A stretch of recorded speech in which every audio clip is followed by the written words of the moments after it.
Welcome to The Explainer. Today we're stepping away from the daily noise to enter a truly profound, deeply atmospheric space. We are diving into the wisdom of Cornel West, specifically exploring Brother West, Living and Loving Out Loud, a memoir co-authored with David Ritz. It is an absolute masterclass in faith, struggle, and raw humanity. This explainer is filled with the most striking quotations from this work, lines so powerful they will make you want to read the entire book immediately. We're going to just sit with these ideas, letting the weight of Wes's words wash over us and anchor our perspective. Let's start right here.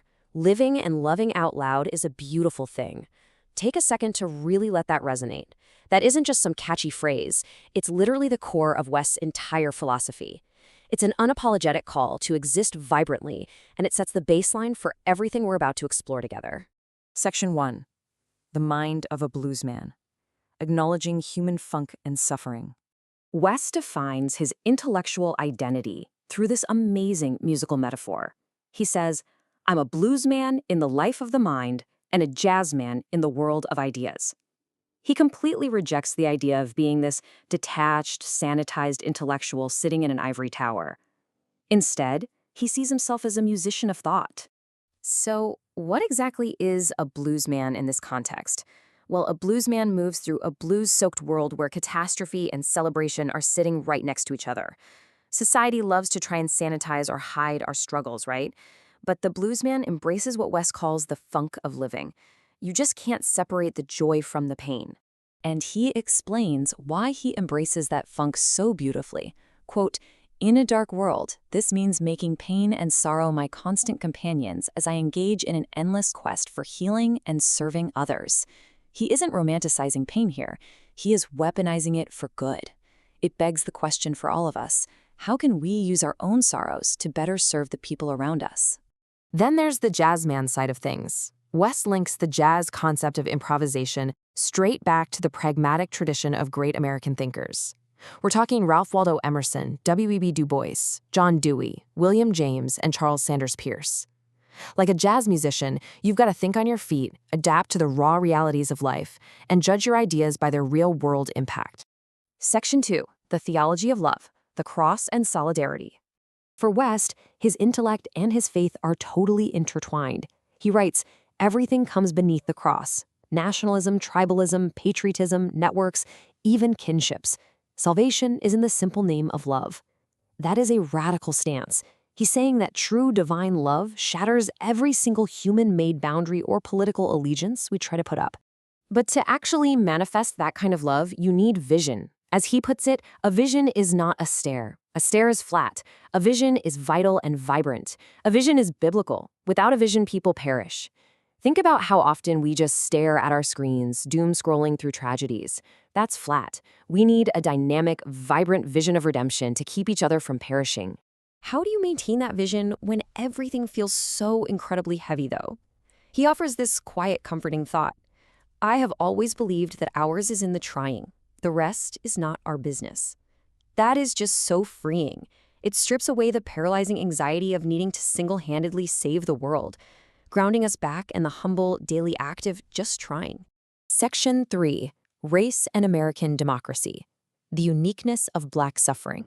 West's philosophy absolutely demands that we look at history unflinchingly. He states with immense gravity, Black folk in the United States are different from all other modern folk because of the horrific violence that has been leveled against them. No other Black people have had to endure the terrorism of Jim Crow after the nightmare of slavery. Any true democratic vision has to account for that deep, specific trauma. When that historical trauma goes unaddressed, it breeds what he identifies as the ultimate cultural threat: nihilism. And he doesn't just mean a philosophical idea. For him, nihilism is a literal threat to existence. It's fueled by depression, a profound loss of hope, and a hyper-materialistic culture that basically acts as a distraction from very real systemic struggles.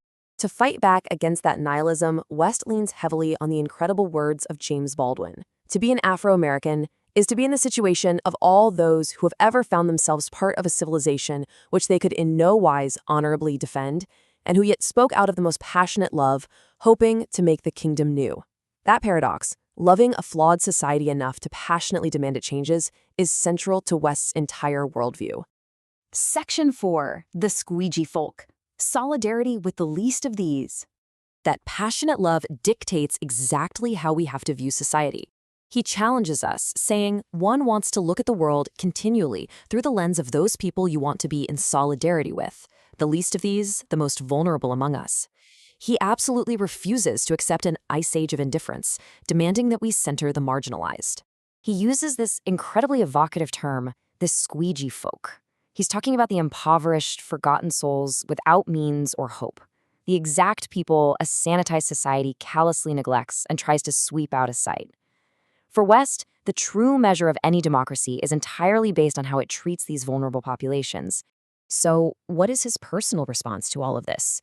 Drawing on the legacy of Martin Luther King Jr., he says, like him, I try to be a prisoner of hope, a fanatic of fairness, and an extremist of love. Just let those words sink in for a moment. An extremist of love.